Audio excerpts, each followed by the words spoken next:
Assalamualaikum dan salam sejahtera.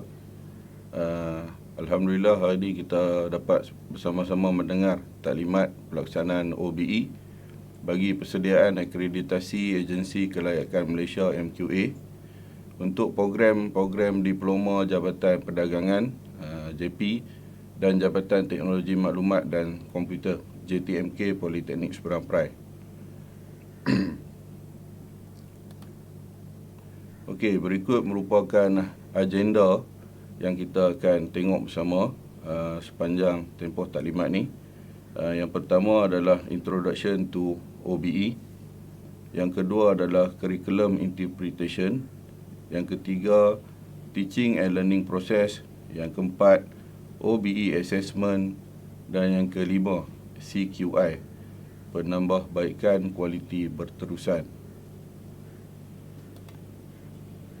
Okey, bagi pengenalan kepada OBE, kita akan tengok definisi OBE, prinsip OBE, OBE versus Traditional Education, hasil pembelajaran dan perubahan yang berlaku hasil dengan pelaksanaan OBE.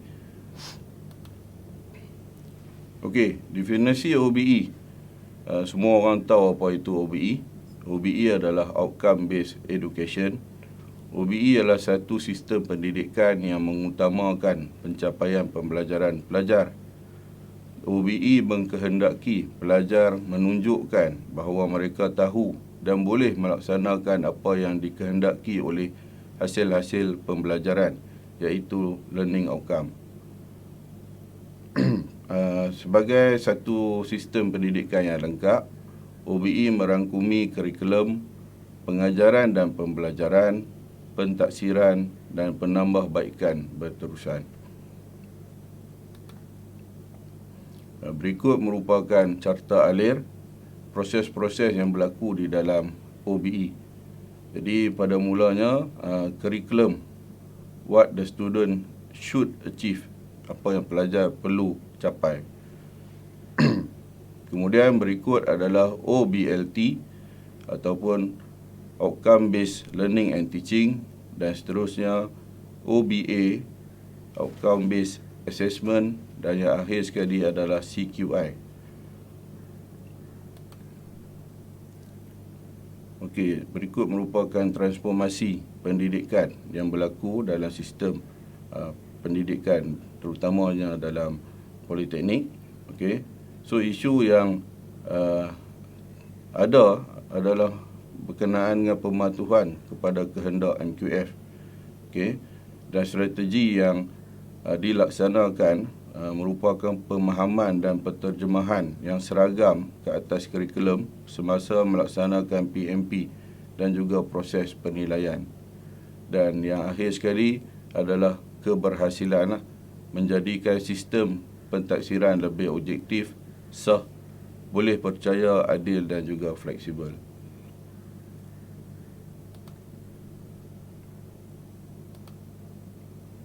Okey, ini adalah prinsip-prinsip OBE. Ada 4 prinsip. Yang pertama, clarity of focus. Yang kedua, designing down. Yang ketiga, high expectation. Dan yang keempat, expanded learning.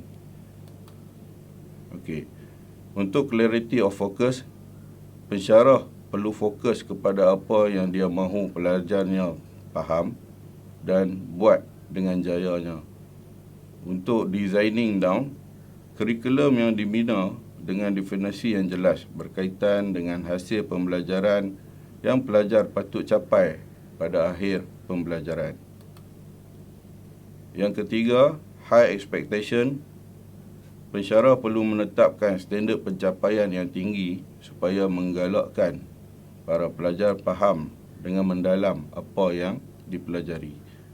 Yang keempat, pensyarah perlu menyediakan, mempelbagai atau meluaskan peluang pembelajaran kepada semua pelajar. Bukan semua pelajar boleh mempelajari suatu perkara dengan cara yang sama. Okey, berikut merupakan carta OBE versus Traditional Education, di mana OBE adalah satu kaedah yang baru yang memang berbeza dengan traditional education.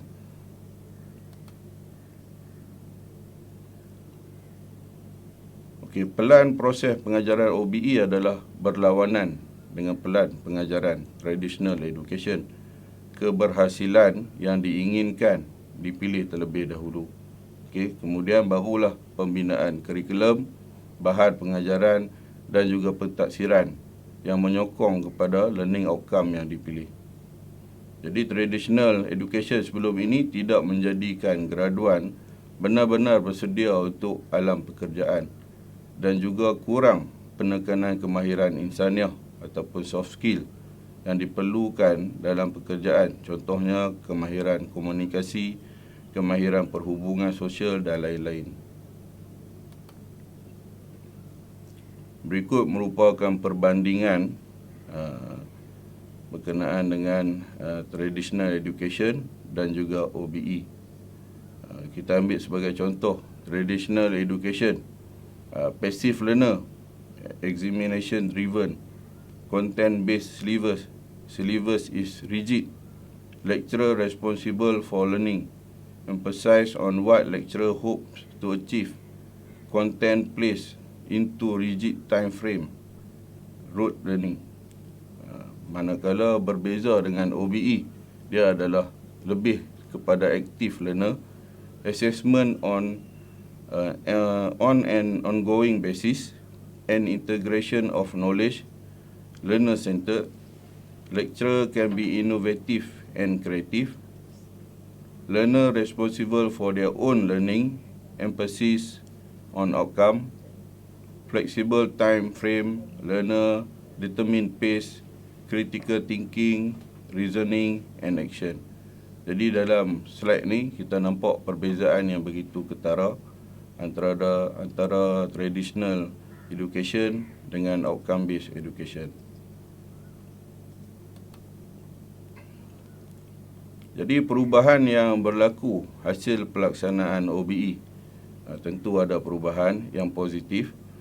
Okey, dia akan menyebabkan perubahan terhadap aspek berikut: pengstrukturan semula atau semakan semula kurikulum dan juga kandungan khusus, pengenalan kepada kaedah pengajaran dan pembelajaran yang inovatif dan fleksibel, pelaksanaan kepada pelbagai kaedah pentaksiran, pengumpulan data dan juga bukti, dan penekanan kepada Continuous Quality Improvement CQI.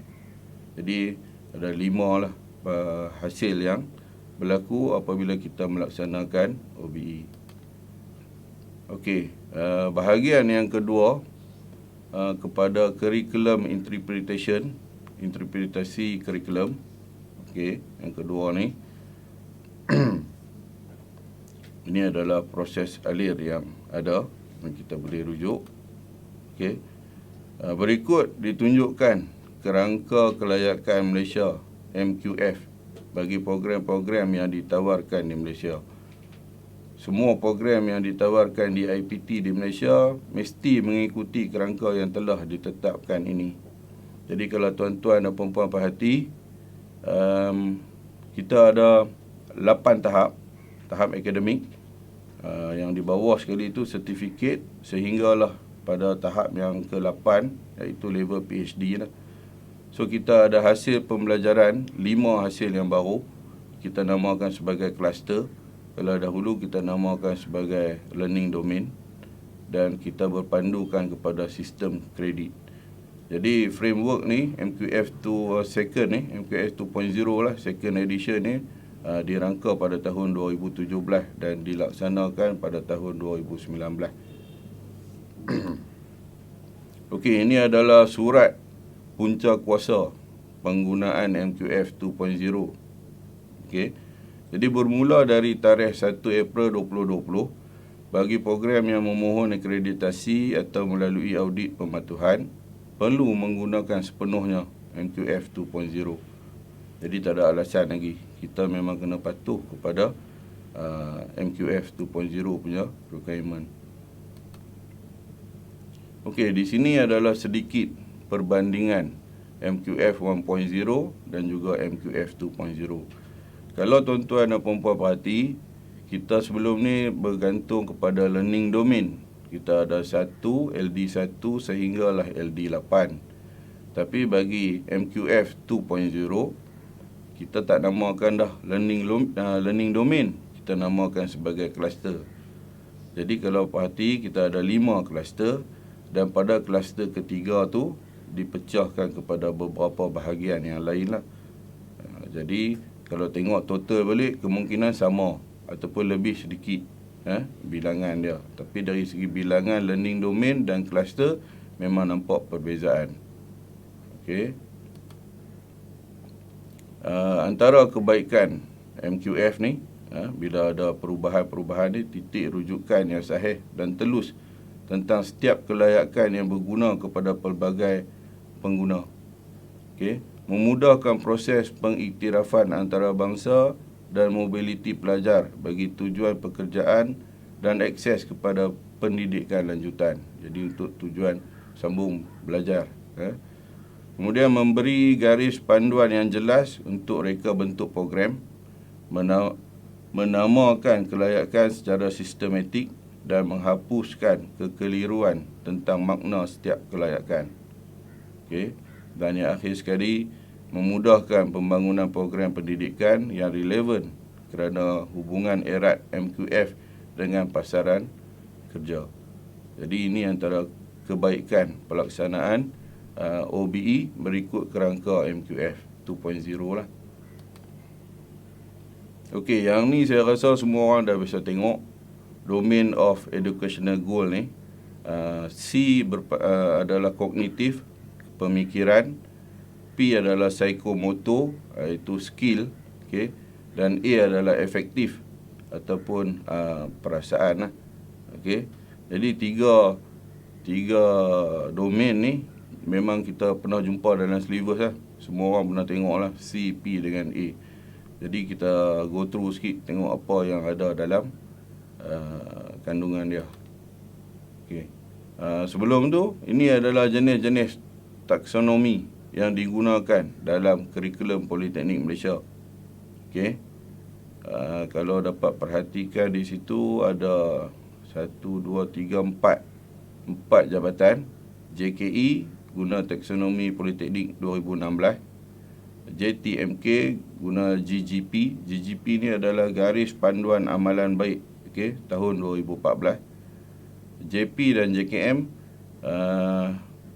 taksonomi Politeknik 2016 untuk kurikulum 2019. Sebab kita ada perubahan kurikulum baru-baru ni 2019. Dan taksonomi 2014 untuk kurikulum yang lama, yang masih ada 1 atau 2 semester berbaki lagi. Jadi bidang pengajian umum, kita refer kepada GGP 2013 bagi kurikulum yang lama dan juga GGP 2014 bagi kurikulum yang baharu. Okey, ini adalah surat ataupun punca kuasa lah kenapa kita perlu gunakan jenis taksonomi yang baru ni. Taksonomi untuk kurikulum 2019. Okey, ini adalah surat dia. Okey. Ini adalah sedikit lampiran ataupun slide berkenaan dengan perbezaan taksonomi yang lama dan juga taksonomi Politeknik 2016 yang terkini yang kita guna lah. Okey. Kalau kita tengok sikit kurikulum yang lama yang sebelah kanan tu, sebelah kanan slide. Okey. Satu kata tugas akan wujud pada beberapa area. Contohnya untuk C1 dan juga C3. List. Kita ada list. Perkataan list, kata tugas. List. List tu akan wujud pada beberapa aras. Jadi contoh dia bagi di sini, dia wujud pada C1, kognitif 1 dan juga pada kognitif 3. Jadi untuk mengelakkan perkara ni daripada macam berulang, redundant dan sebagainya, dalam kurikulum 2019 ni, taksonomi yang baru ni, dia dah hapuskan, dah cuba kurangkan masalah yang timbul. Jadi salah satu contoh perkataan compare. Okay, compare. Dia ni ada hanya pada satu aras sahaja. Jadi kita tak boleh jumpa dah pada aras-aras yang berbeza. Okey, yang ni penggunaan bagi kurikulum 2019. So kita tengoklah, ini adalah taksonomi politeknik 2016. Okey, revise daripada taksonomi Bloom lah yang sebelum ni. Jadi politeknik sendiri dah menggunakan pakai taksonomi kita punya lah, politeknik punya. Okey, 2016. Okey, yang ni psikomotor. Okey, P1, P2 sampailah P6. Okey. Dan juga efektif A1, A2 sampai A5. Okey.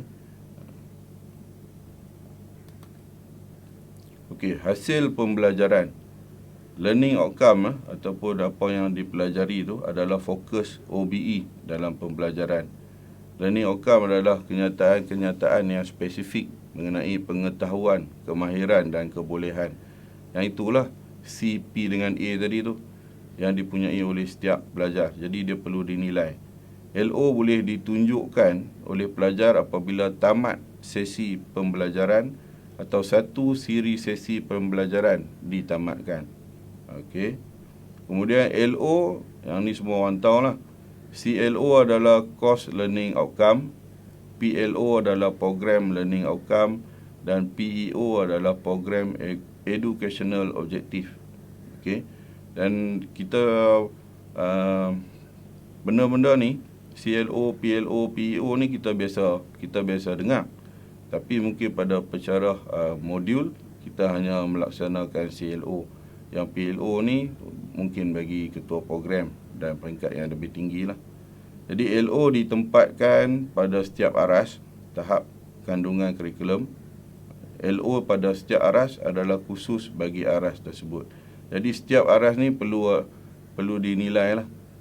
Perlu dinilai pencapaian pelajar.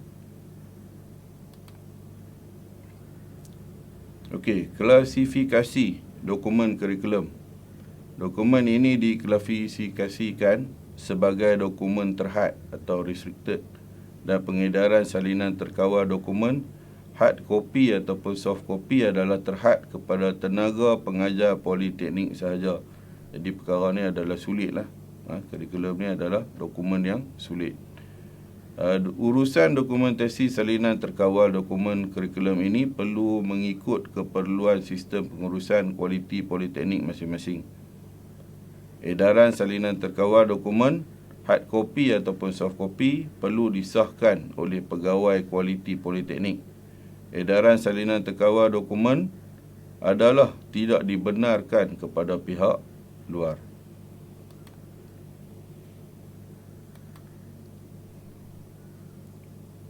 Okey, suatu kurikulum tu mempunyai ciri-ciri yang standing lah untuk outcome based education, OBC terutamanya under curriculum, yang mana dia mematuhi beberapa faktor lah. Yang pertama, ia mempunyai program aim PI, program educational objective PEO, program learning outcome PLO, course learning outcome CLO, dan key performance indicator KPI, berpandukan kepada objektif dan keberhasilan outcome, di mana setiap objektif dan hasil outcome yang dinyatakan perlu ditafsir ataupun dinilai. Okey. Kurikulum adalah berpusatkan kepada keperluan pelajar dan pihak yang berkepentingan, stakeholder.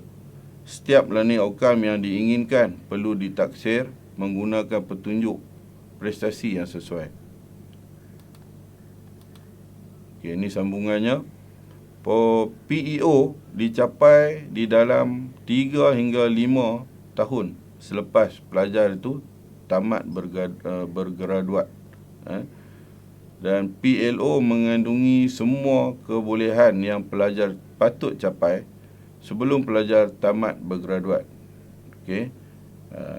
Dan PLO dinyatakan berkenaan dengan pengetahuan, kemahiran teknikal dan juga kemahiran insaniah yang patut dicapai oleh pelajar. Kaedah pengajaran dan pembelajaran perlu disepadukan dengan memasukkan pelbagai kaedah penyampaian bagi mengimbangi kaedah pengajaran yang lama. Okey, jadi perlu kreativiti pada pensyarah untuk memastikan bahawa kita mempelbagaikan kaedah pengajaran. Okey, ini berkenaan dengan kurikulum dokumen yang terpapar dalam kurikulum kita lah.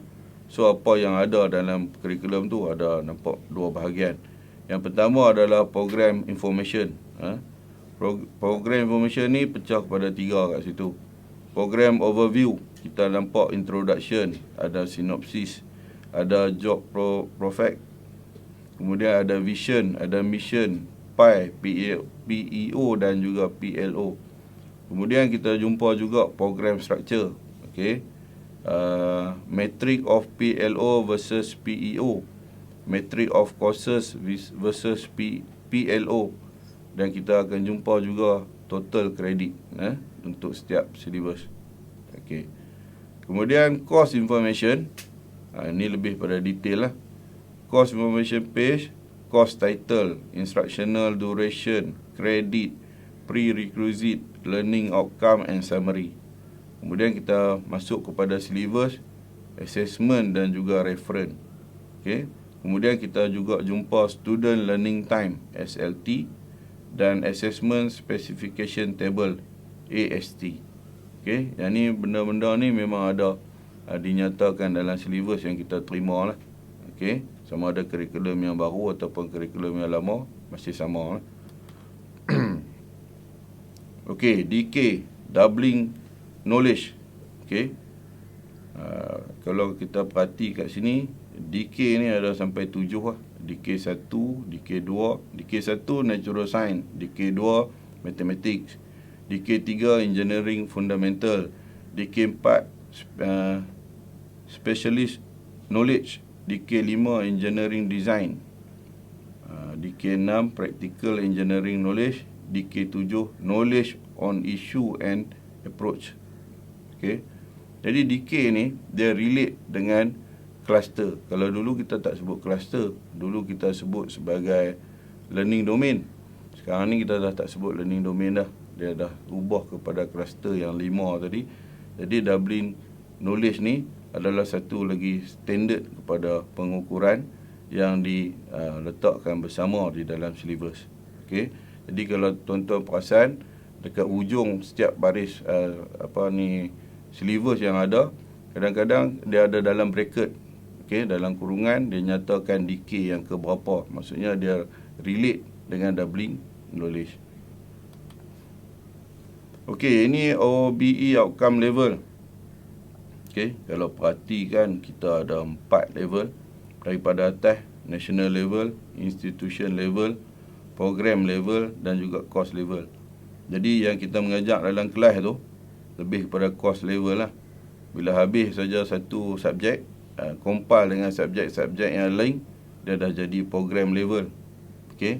Di atas pada tu lagi institutional level, macam PSP ataupun politeknik yang lain lah, ataupun pusat-pusat pengajian yang lain. Dan yang atas sekali adalah terus kepada falsafah pendidikan kebangsaan lah.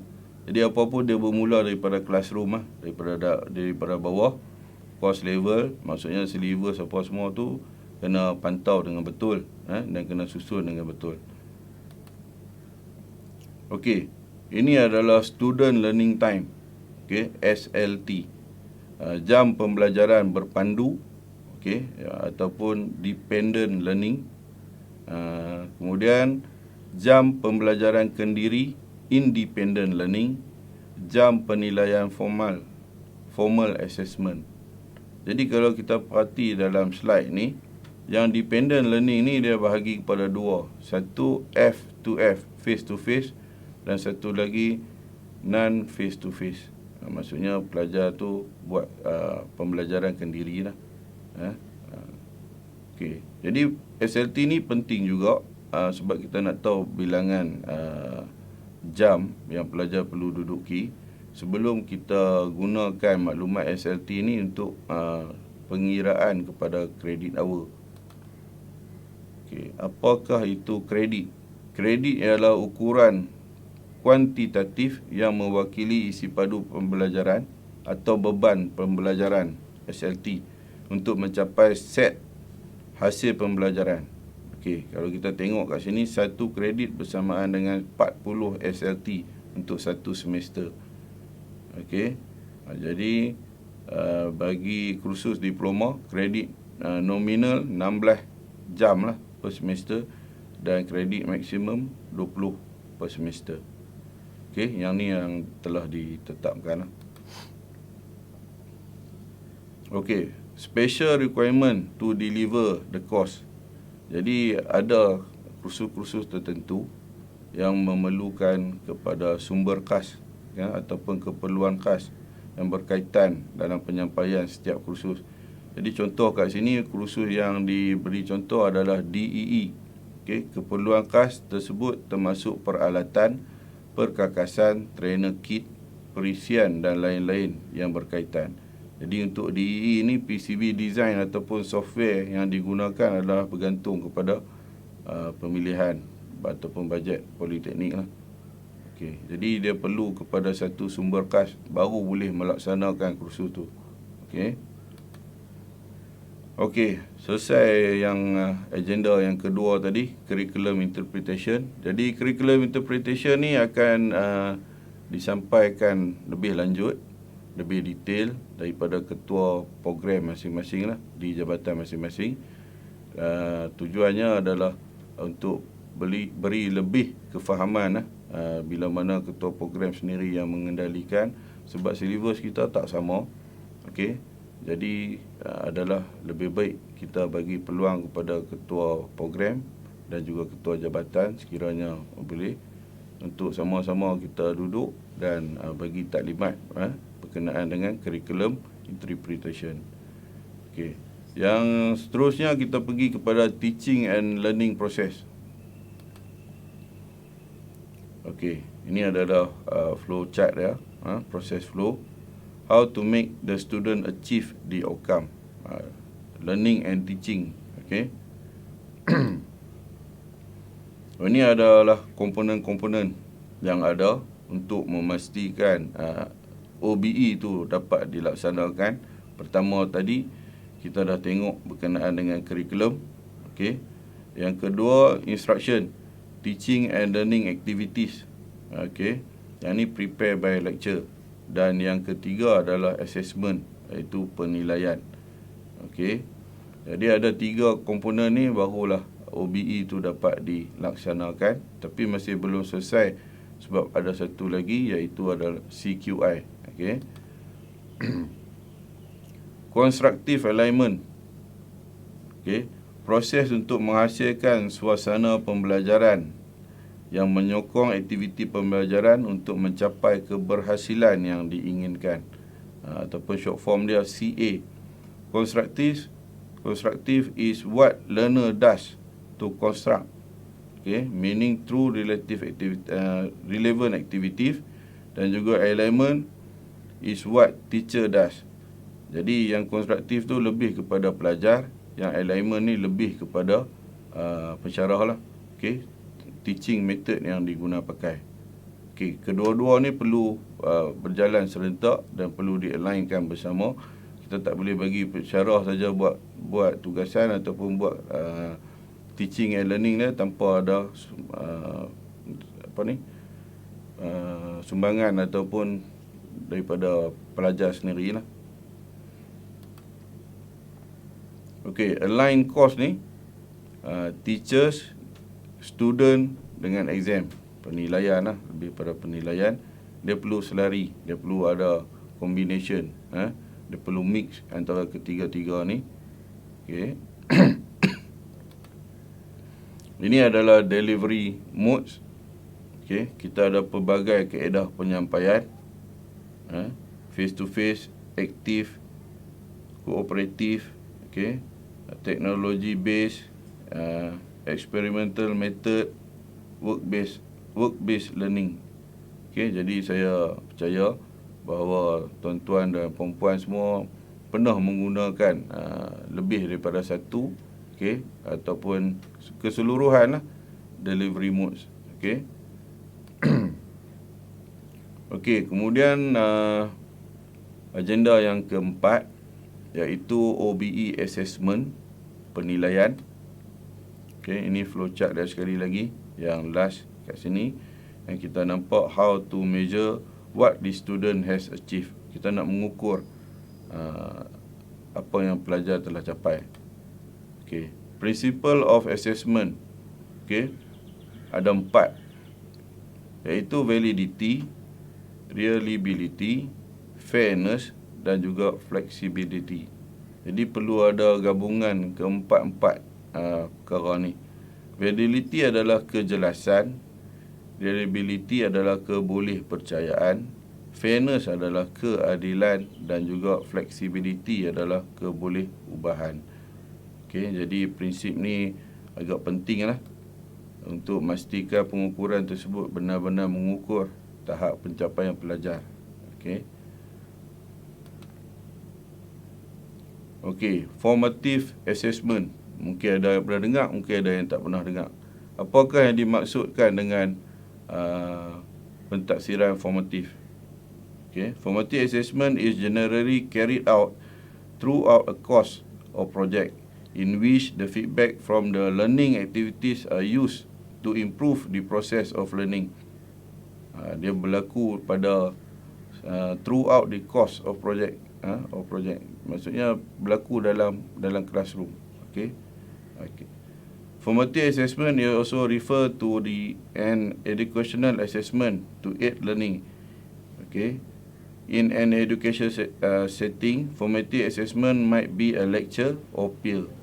Jadi yang menilai kepada assessment tadi boleh jadi pensyarah sendiri ataupun dia punya rakan dalam classroom lah, student yang lain lah. Okay.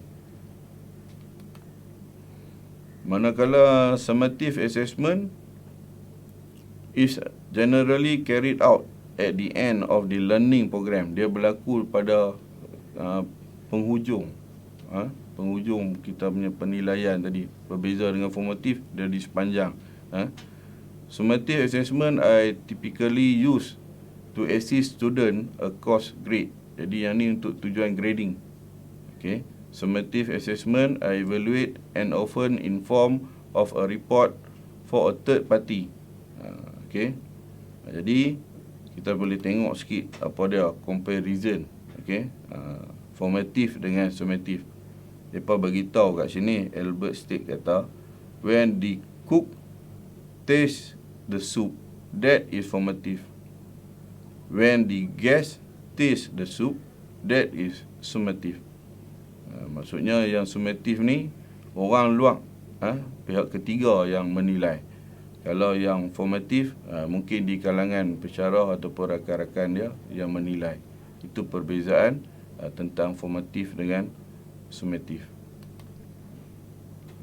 Okey, direct dan indirect assessment. Penilaian direct dan juga indirect. Yang direct ni kita semua nampak lah, yang semua kita pernah buat. Quiz, test, final examination, assignment, project, final year project, lab experiment, PBL dan juga portfolio. Manakala indirect assessment, alumni survey, employer survey, student survey, okay, report and minute of meeting with external examiner, job placement statistic. Jadi yang indirect ni jarang-jarang lah, tapi ada jugalah yang buat. Dan saya nampak dia lebih kepada kalau C, P dengan A tadi tu, dia lebih pada A lah. Okay. Yang direct assessment ni lebih kepada C, kognitif dan juga psikomotor lah. Okay. Kemudian rubrik. Rubrik ni semua orang tahu, yang mana rubrik ni perlu disediakan ataupun kita berpandu kepada rubrik bagi penilaian-penilaian yang tidak ada dalam skema jawapan. Okay. Kalau dalam peperiksaan akhir kita ada skema jawapan, jadi kita refer kepada skema lah. Yang mana yang tak ada skema jawapan, kita terpaksa sediakan rubrik. Dan rubrik ni ada banyak jenis. Dekat sini dinyatakan 4 jenis. Okay. Holistic rubrik, analytic rubrik, general rubrik dan task specific rubrik. Okey, jadi format rubrik tadi ni bergantung kepada kesesuaian kursus masing-masing lah. Okey, dan apa yang hendak dinilai kepada pelajar. Tapi kalau skema, itu adalah skema. Jawapan tu lah. Kalau rubrik ni mungkin dia ada pilihan, dia ada skill lah. Kita boleh pilih markah yang paling sesuai untuk setiap pelajar. Okey. Pembinaan item berkualiti adalah keakuran kepada perkara berikut. Jadi nak buat item ni lebih pada buat soalan lah. Okey, dia perlu akur kepada beberapa perkara berikut. Yang pertamanya akur kurikulum. Yang kedua tulen. Yang ketiga akur agihan topik, AST ataupun fees. Jelas kata tugas, jelas konteks, jelas stimulus. Sesuai aras domain taksonomi, sesuai pembahagian markah, sesuai pembahagian masa menjawab, akur format peperiksaan akhir, item dan peraturan pemakahan dalam bahasa Inggeris, akur spesifikasi. Jadi pada pensyarah yang pernah terlibat sama dalam penghasilan pembinaan item ni, mungkin dah faham lah perkara ni. Okay, jadi dia perlu ikut kepada 10 keakuran ni lah untuk hasilkan item yang berkualiti. Okay. Okey, ini adalah fees. Fees adalah jadual penentu soalan peperiksaan akhir. Jadi setiap kursus mempunyai fees yang berbeza di antara satu sama lain. Pastikan penggunaan fees yang sedang berkuat kuasa.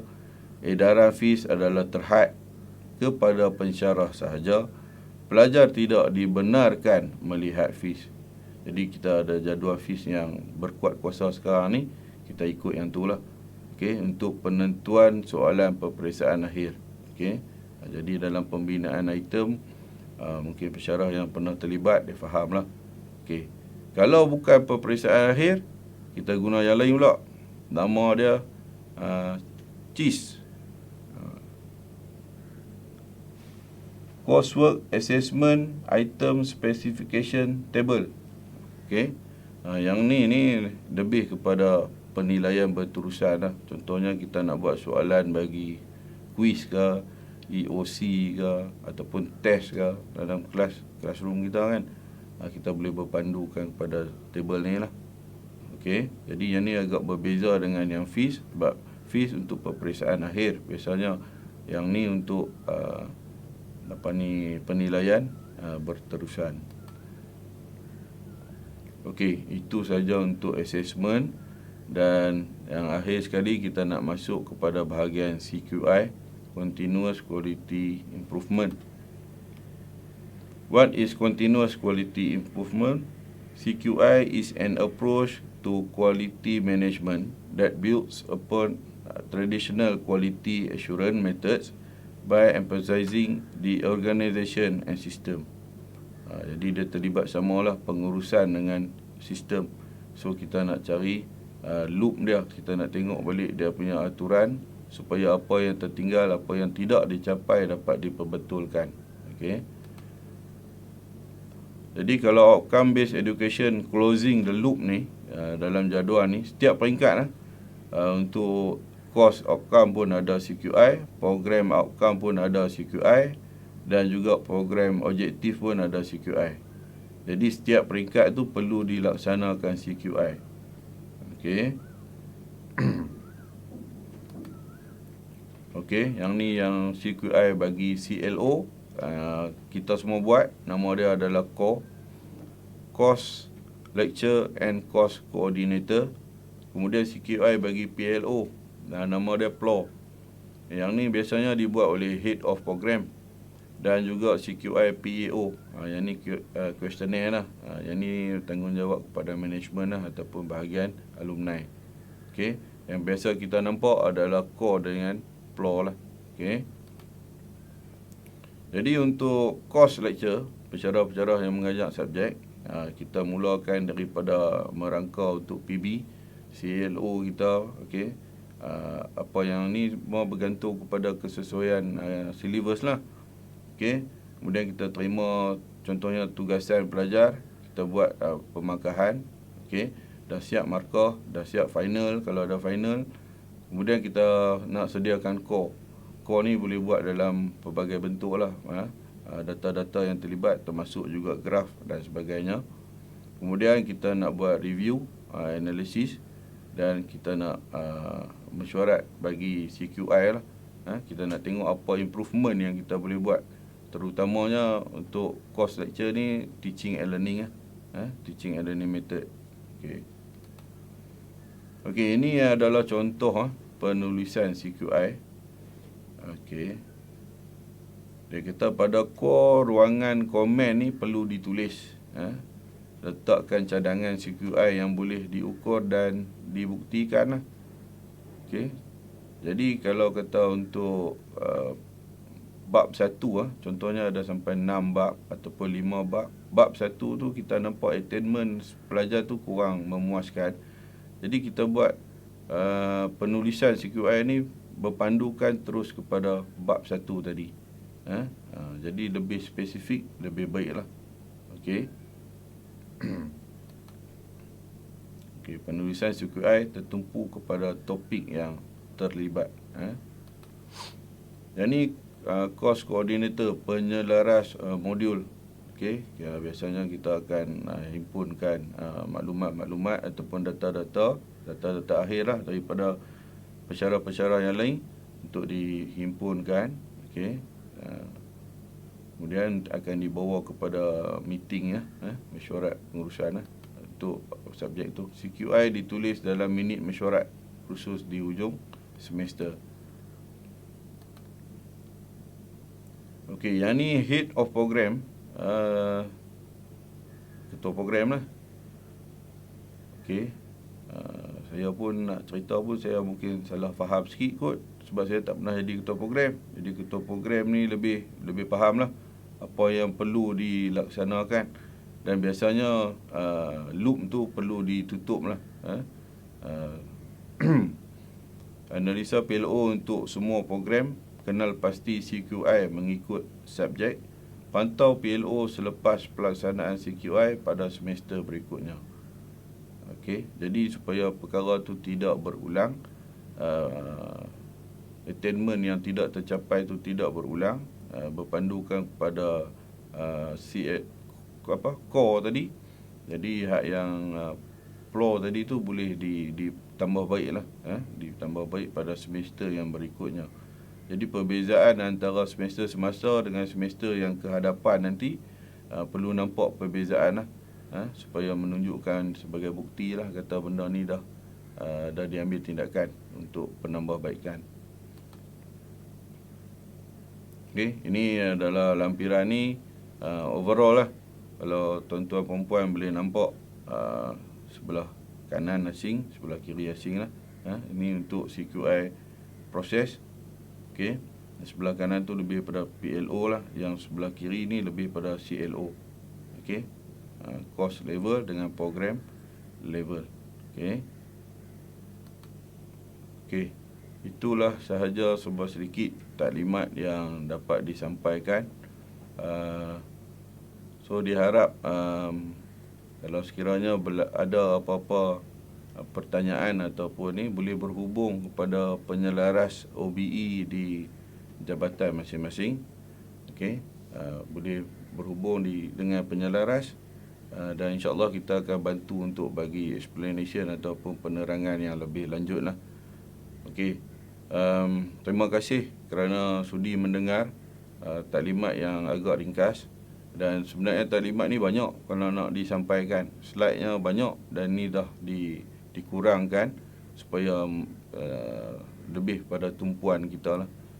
Okey, jadi insya-Allah kita akan jumpa lagi pada lain pertemuan sekiranya perlu. Dan dari itu, sekian saja dari saya mewakili Jawatan Kuasa Pelaksanaan OBE Politeknik Seberang Perai. Terima kasih dan jumpa lagi.